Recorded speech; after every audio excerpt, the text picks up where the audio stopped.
Você já ouviu falar de currículo cultural da educação física? Sabe do que se trata?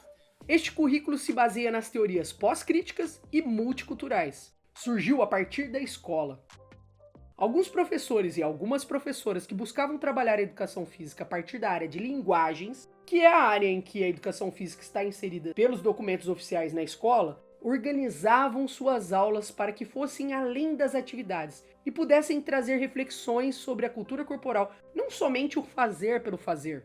O grupo de pesquisas em educação física escolar da Faculdade de Educação da USP, lá em São Paulo, se formou com o objetivo de entender o que esses professores e essas professoras estavam fazendo na escola e juntos organizaram o que hoje é chamado de currículo cultural da educação física. Esse vídeo não é para contar a história do grupo, é para ajudar no entendimento do currículo cultural da educação física. E o trabalho dentro desse currículo é orientado por alguns princípios e aspectos metodológicos. Não é uma fórmula a se seguir, pois aqui não se vê o trabalho do professor e da professora como executores de comandos pré-estabelecidos. Este trabalho está mais próximo da arte e por isso podemos encontrar na literatura o nome de currículo artistado, escrita currículo, escrita artista. O professor e a professora dentro do currículo cultural são artistas que dialogam com as crianças, também artistas, para juntos criarem algo novo e único, uma experiência de ensino e de aprendizagem que seja significativa para todas as pessoas envolvidas, tornando-as mais solidárias umas com as outras.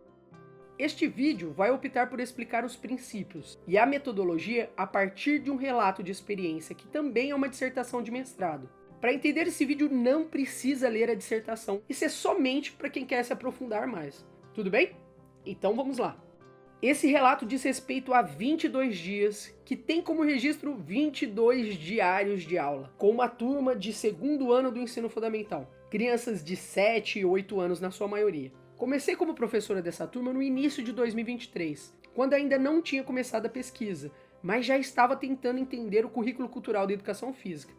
Pois é, eu nunca tinha trabalhado dentro dessa perspectiva. Tudo era muito novo.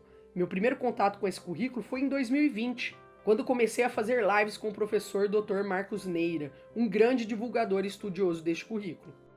Então em 2021 fui fazer um curso online que ele ofereceu para tentar entender melhor. Passei a ficar ainda mais curiosa, mas não consegui entender tudo que dizia respeito a esse currículo. Lá em 2022, quando passei no mestrado do ProF, tive que começar a pensar na minha pesquisa de mestrado e na minha dissertação.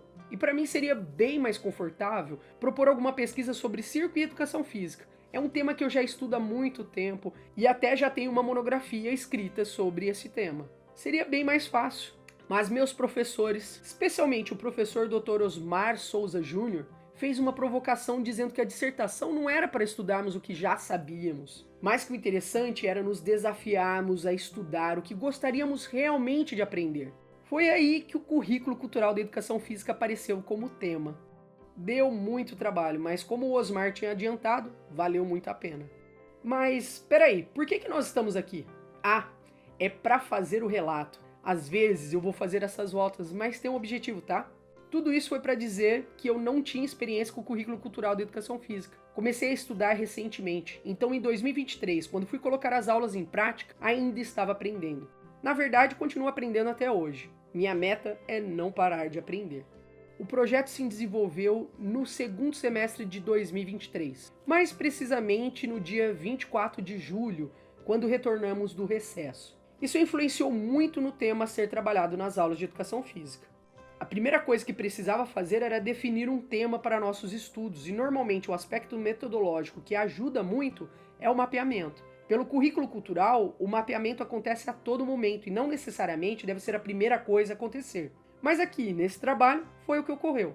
Como eu já era professora deles desde o início do ano, querendo ou não, eu já vinha mapeando a cultura corporal da comunidade e das turmas. Isso mesmo, das turmas. Apesar desse trabalho ter ocorrido com uma turma, as minhas aulas não eram somente com esse segundo ano. Então a comunidade era bem mais ampla e de certa forma tudo nos atravessa. Percebi que essa turma do segundo ano, desde o início do ano, me pedia muito futebol. Ah, as outras também pediam, mas eu vou focar nesse segundo ano para não me perder, tudo bem? Eles vinham para a aula de educação física com chuteiras e vinham me mostrar. Olha aqui, professora, dá uma olhada na minha chuteira nova. No início do ano, acabei ignorando isso e optando por trabalhar outros temas que tradicionalmente já trabalho. E como no meio do ano aconteceu a Copa do Mundo Feminina de Futebol, achei que seria relevante escolher este tema. O mapeamento é tanto a porta de entrada do fazer pedagógico do currículo cultural, como aquilo que permite aos envolvidos traçarem o caminho da tematização. E foi o que eu fiz. E o mapeamento apareceu outras vezes também. Na primeira aula eu queria saber mais dos significados do futebol para as crianças. E perguntei quem gosta de futebol. Lógico que começaram a gritar, eu! Mas uma criança disse que não gostava. Uma menina. Isso não é coincidência. E é preciso ter um olhar de detetive para não deixar passar algumas dessas coisas. Como, por exemplo, nesta mesma aula que pedi que formassem grupos para fazer uma lista de materiais que precisamos para jogar futebol. E 4 meninas não quiseram fazer grupo. Perguntei o porquê e uma me disse que não ia jogar. Na hora que perguntei quem gostava de futebol, levantaram a mão dizendo que gostavam, mas na primeira possibilidade de jogar, mesmo que não era jogo naquele momento, buscaram uma forma de não participar. Todas essas observações me ajudaram a fazer o mapeamento. E isso só foi possível por causa de outro aspecto metodológico muito importante do currículo cultural, o registro. Os diários de aula, que eram instrumentos de pesquisa, também foram usados como registro. O registro que eu fiz me ajudou a perceber o que as crianças pensavam sem dizer em palavras. Escrevia sempre o que ocorria na aula no mesmo dia e usava como recurso para ajudar a memória alguns áudios que eu mesma fazia, falando alguma coisa que aconteceu naquela aula, ou as próprias palavras das crianças. E também alguns vídeos e fotos. Depois eu ia ler o que eu havia escrito. Comecei a perceber coisas que no momento não tinha percebido. Em vários momentos, as atividades precisavam formar grupos. E não fiz um direcionamento de como deveria ser feito este grupo. E nestas aulas, só tinham grupos de meninos com meninos e de meninas com meninas. Meu orientador, o professor Dr. Glauco Nunes, me ajudou também a entender que isso necessitava de uma mediação minha. E em outras aulas comecei a propor grupos mistos. Os meninos, quando estavam só entre eles, tendiam a transformar tudo em jogo de futebol com qualquer material que aparecia. Já as meninas optavam por usar mais as mãos. Quando comecei a juntar meninas e meninos, passaram a focar mais na proposta da vivência, e o que no início era cara feia por ter que interagir com crianças que normalmente não interagiam, passou a ficar mais tranquila a convivência. Outra coisa que o registro ajudou a entender é que eu buscava muito futebol espetáculo no jogo das crianças. Lembrando que são estudantes do 2º ano do ensino fundamental, ainda estão aprendendo a jogar e neste início faziam um jogo mais individual e embolado, todo mundo correndo atrás da bola ao mesmo tempo, e cheguei a nomear essa organização de jogo anárquico. Só depois de refletir sobre meu registro, com a ajuda da banca, do meu mestrado e do meu orientador, é que comecei a valorizar mais essa forma de jogar das crianças. Como falei anteriormente, o currículo cultural da educação física tem princípios que os orientam. Por exemplo, reconhecimento da cultura corporal dos estudantes. Esses princípios ajudou muito a fazer o mapeamento. Não é fazer uma votação ou escolher o que querem ou mais gostam, mas valorizar essa cultura corporal que vem delas e deles. Não é apenas trazer o futebol nas aulas porque eles gostam, mas perceber que não existe futebol no singular. São futebols. E as crianças têm seu futebol que também deve ser valorizado. Isso não quer dizer que não vão aprender outros, mas reconhecer o valor do que estavam trazendo é muito importante também. Outro princípio, evitar o daltonismo cultural, que requer atividades que permitam lidar com a heterogeneidade sem almejar a padronização dos efeitos formativos.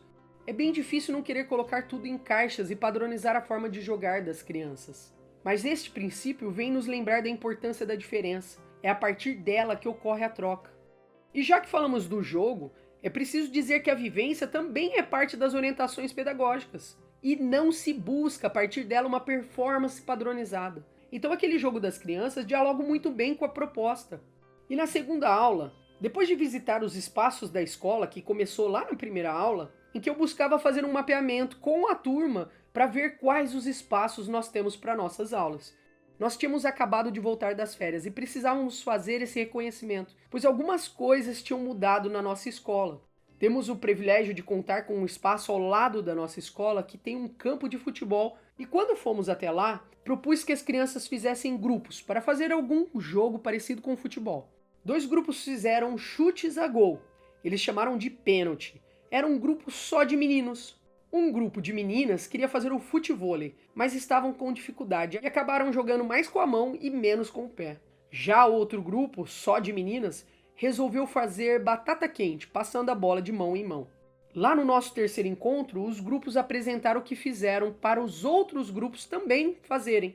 A vivência partia deles. Depois de vivenciar o que cada grupo propôs, fiz uma problematização, o que também é muito comum no currículo cultural. Perguntei se todos os jogos ali pareciam com o futebol. Dialogamos com o que parecia mais com o futebol daqueles jogos propostos. E depois de conversar, a turma falou que 2 deles não pareciam tanto com o futebol. E na aula seguinte fizemos adaptações desses jogos para que ficassem mais parecidos com o futebol. O futevôlei e o vôlei, que foram trazidos pela turma, foram modificados para ficar mais fácil, valendo ter pingo, e eles nomearam de altinha, que é um jogo que também existe. Já a batata quente propuseram usar os pés no lugar da mão, mesmo lembrando que no futebol usa-se a mão também, tanto o goleiro quanto durante o lateral.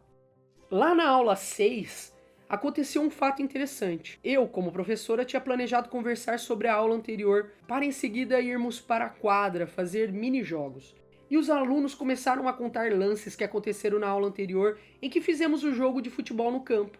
A princípio eu ia ignorando o que eles traziam, mas por conta do currículo cultural eu estava mais atenta e percebi que esse diálogo era muito importante. Nas teorias do currículo cultural pode-se encontrar alguns artigos que comparam o planejamento com o jogo da capoeira. Tem até um nome, metáfora da capoeira, e que ajuda muito. As aulas dentro desse currículo são como se estivessem jogando capoeira com as crianças. Como professor, eu me planejo e me preparo para a aula. E no momento do encontro, no momento do jogo, quando faço meus movimentos, as crianças fazem os movimentos delas. Assim como na capoeira. Quando eu trago minha proposta, as crianças também trazem os delas. E precisamos ficar atentos. Nesse caso, as crianças queriam contar os lances que eram muito significativos para elas. E eu quase não deixei elas jogarem. E dentro dessa metáfora, a professora pode até não conseguir ter uma reação na própria aula que aconteceu, mas num outro momento trazer algo que dialogue com aquilo que ocorreu. E por isso é muito difícil planejar. Não dá para fazer um planejamento rígido de todas as aulas. Por conta desse jogo com as crianças, as aulas estão em constante modificação. O que eu penso em fazer na aula seguinte se modifica no encontro com as crianças. Algumas ações até conseguem se manter, mas outras vão ganhando importância e entrando no planejamento. Um exemplo foi a aula 7. Já estava planejada desde o início, até porque exigia o uso de anfiteatro e de equipamentos para vermos vídeos. Este momento foi pensado para que pudessem fazer uma leitura do futebol que estava acontecendo na Copa do Mundo Feminina. Levei jogos que aconteceram durante a semana e também tinha um vídeo deles mesmos jogando. Ali pudemos conversar mais sobre o futebol para entender como é o jogo, como se joga, quais as regras. Esse era o jogo espetáculo que estava na mídia naquele momento. Mas também tem o futebol das crianças no recreio, normalmente mais vivenciado pelos meninos. É a brincadeira de driblinha, usando o que fosse possível no momento. Uma tampinha, uma garrafa ou até uma bola confeccionada. A direção da escola não deixava levar a bola, então precisavam de usar algo mais descartável e fácil de encontrar. Na nossa aula fiz a proposta de vivenciar esses dribles em pequenos grupos. Fiz duplas mistas para que houvesse maior interação entre meninos e meninas. E nessa aula percebi que alguns meninos estavam fazendo alguns dribles mais difíceis. E pedi que compartilhassem com o grupo aquilo que eles estavam fazendo. Eles mesmos foram trazendo os nomes, caneta, carretilha, chapéu e outros dribles que começaram a inventar. E para a aula seguinte pudemos tentar esses dribles, que dei o nome de dribles especiais. Fizemos assim uma ressignificação dessa brincadeira que já conheciam. As meninas não costumavam participar dessas brincadeiras no recreio, e ali elas puderam ter a oportunidade de fazer essa vivência e talvez até interessar mais pela brincadeira. Percebendo que tinha essa diferença de acesso dos meninos e das meninas, fiz a proposta de pesquisar dentro da escola, com os adultos e as adultas, com as pessoas que trabalham lá, quem gosta e quem sabe jogar futebol. A ideia era analisar os dados com as crianças. No currículo cultural, essa era uma possibilidade de aprofundamento e ampliação do que estávamos estudando. Na aula seguinte, que era a 12ª aula, levei o resultado para verem e conversarmos sobre o que foi coletado. Eram 21 mulheres e 6 homens, e somente entre as mulheres encontraram quem não sabia jogar futebol. E outro tema surgiu. Começaram a falar que só sabia jogar futebol quem treinava. E conversamos sobre isso, pois as pessoas da pesquisa não treinavam futebol. Elas sabiam porque aprenderam, porque jogaram ou brincaram e não necessariamente treinaram. Essa pesquisa também ajudou a descobrirmos que 2 funcionárias da escola tinham jogado futebol profissionalmente. O que eu já sabia, pois eu tinha feito um mapeamento prévio. E a turma concordou que seria interessante fazermos uma entrevista com uma delas. O que eu já tinha planejado antes, mas eu não sabia se ia conseguir realmente fazer essa atividade. É comum, dentro do currículo cultural, como atividade de ampliação, trazer outros discursos de pessoas que têm ou tiveram uma vivência bem forte com essa cultura corporal que nós estamos estudando. Muitas coisas aconteciam sem terem sido planejadas exatamente. Eu levava uma problematização e as crianças traziam outras questões para explorarmos. Não precisava de muito tempo para que isso acontecesse. Nessa mesma aula de pesquisa, um menino encontrou um álbum de figurinha da Copa do Mundo de futebol anterior, que era masculina. A partir disso foram disparadas outras questões. Perguntei se tinha um álbum de figurinha dessa Copa do Mundo, a feminina. Todos ficaram surpresos com a existência de tal álbum, pois não viram em nenhum lugar. Conversamos do porquê existe essa diferença do feminino e do masculino no futebol. Falei que um jogador homem ganha muito mais do que uma jogadora mulher. Comparamos o salário da Marta, que já foi considerada diversas vezes a melhor jogadora do mundo, com o do Neymar, que nunca ganhou esse título. A diferença é assustadora e podemos refletir sobre isso. Numa outra aula eu queria conversar sobre a pesquisa que haviam feito com os responsáveis, a mesma que fizemos com os adultos da escola. Mas um menino começou a trazer outras questões de pesquisa de forma espontânea. Quem criou o futebol? Será que o Pelé jogou no Santos porque o pai dele jogou no Santos? Isso já disparou várias conversas entre as crianças. E uma delas lembrou do filme do Pelé. Ele morreu no final de 2022 e passou o filme na TV aberta. Falaram que os melhores jogadores do mundo eram brasileiros e questionei quem decide quem é o melhor jogador. Será mesmo que os melhores jogadores são brasileiros? Várias questões foram aparecendo e eu não tinha resposta para elas. Fui anotando e falei que iria organizar uma aula na sala de informática para pesquisarmos esses temas que haviam surgido.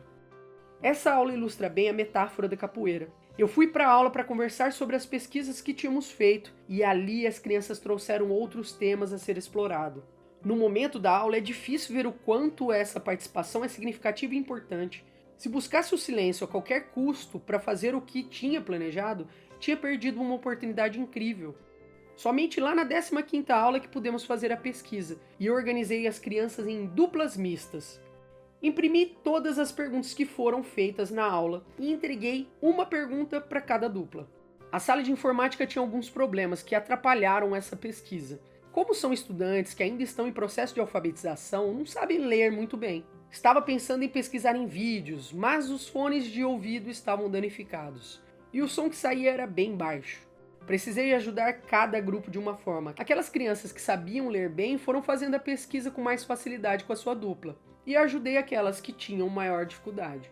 Essa atividade foi também uma atividade de aprofundamento. Aprofundar significa conhecer melhor a prática corporal, identificar e analisar os aspectos que lhes pertencem, mas que não emergiram nas primeiras leituras.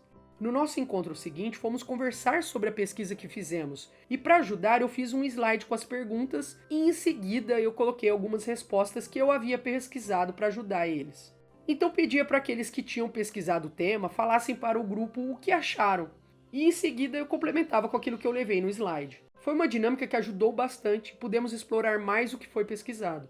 O filme do Pelé ficou para outro dia. A princípio planejei que a professora da sala da turma ia começar a assistir o filme com eles e a minha aula, que era na sequência, a gente iria assistir o final, porque era um filme grande, eu não queria estar dividindo em várias aulas esse filme. Mas um imprevisto atrapalhou. Um grupo de teatro veio para a escola nesse dia e não foi possível fazer o planejado. Então a professora pedagoga passou o filme na aula dela em outro dia, consolidando assim um trabalho de integração entre nós, professoras da escola. Mas também nesse dia, que está no Diário 16, a professora pedagoga cedeu a aula dela para fazermos a entrevista com a ex-jogadora de futebol que trabalha na nossa escola. Precisava ser um horário em que ela podia fazer a entrevista. E não dava para ser na aula de educação física dessa turma, porque coincidia com o recreio. Então fizemos na aula do outro segundo ano e juntei as duas turmas para fazer essa conversa com ela. Esse momento pode ser nomeado pelo Currículo Cultural da Educação Física como ampliação. Ampliar implica recorrer a outros discursos e fontes de informação, preferivelmente aqueles que oferecem olhares distintos dos que foram disponibilizados até então. Numa aula podemos até planejar fazer um aprofundamento ou uma ampliação ou leitura, só que muitas vezes esses aspectos metodológicos não são estanques. Podemos focar um deles, mas os outros também acontecem, e no diário de aula 18 isso foi bem evidente. Esse momento foi uma visita a um estádio de futebol da cidade. Vejo que o foco era aprofundar e ampliar com essa experiência, mas também puderam vivenciar o futebol lá no campo, o que fez eles ressignificarem a prática. Muitos perceberam que o campo é muito grande, o que justifica ter as posições dos jogadores, pois é muito difícil correr ele todo. Muito do que eles viam somente na TV puderam ver de perto e vivenciar. Entraram no vestiário, viram os uniformes e os equipamentos dos jogadores profissionais, andaram no túnel de acesso ao campo e puderam ter uma experiência bem diferente da que teriam na escola.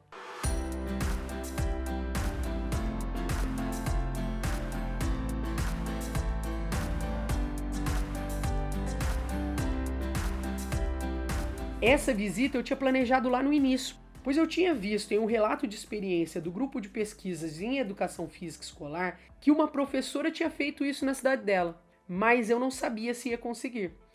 Outra atividade que me inspirei em um relato de experiência foi o uso do futebol de botão, mas não foi da forma que a professora usou, ou seja, a gente vai fazendo, refazendo, adaptando, construindo com as crianças e com os relatos de experiências de outras professoras e outros professores de educação física. Acredito que é assim que os relatos nos ajudam, não como uma fórmula a ser seguida, até porque cada realidade é diferente, mas como janelas que mostram algumas possibilidades. Na minha cidade tem 2 estádios de futebol, Botafogo e Comercial, e nos meus mais de 15 anos como professora de educação física, nunca pensei em levar as crianças para visitar esses espaços. Não foi uma tarefa fácil conseguir essa visita, não. Autorização da gestão da escola, condução para levar as crianças, autorização de responsáveis pelas crianças, pedir para os responsáveis do estádio para nos receber, mas valeu a pena. Por fim, consegui levar 2 turmas em um estádio e outras 2 turmas no outro estádio. E isso gerou outra aula, uma de apresentar o que eles viram lá para as outras turmas que não tinham ido, uma troca de experiências. Mas nem tudo saiu como eu gostaria. Essa apresentação teve muitos problemas, computador que não funcionou para eu mostrar para a turma as fotos e os vídeos antes deles fazerem a apresentação, e a impossibilidade de usar anfiteatro, pois já estava ocupado com outro professor. Como não dá para fazer um planejamento rígido mais a longo prazo, muito do que ocorre nas aulas depende desse jogo com as crianças, não dá para reservar essas salas com muita antecedência. Então preciso fazer muitas adaptações. Algumas dão muito certo e trazem reflexões incríveis, outras acabam gerando transtornos como equipamentos que não funcionam como deveria, espaço pequeno para acolher 2 turmas, entre outras questões. No entanto, é tudo aprendizado. E assim como quando comecei a lecionar que muito do que eu planejava não dava certo e precisava ser adaptado, trabalhar dentro do currículo cultural me trouxe para esse lugar novamente. E como todo começo, é mais difícil se planejar e se manter dentro dos princípios desejados. Como o trabalho artístico é um desafio e precisa de muita reflexão, replanejamento e um olhar sensível com aquela realidade. Por muitos anos tenho me tornado professora, e o currículo cultural me desafiou a ser diferente, a quebrar os muros que não me deixavam ver o que as alunas e os alunos traziam. A experiência que tive me afetou de muitas formas, tanto que o jogo continua. E se você quiser que esse jogo continue para você, veja minha dissertação de mestrado. Lá tem mais detalhes e informações dessa experiência e de toda a pesquisa do mestrado.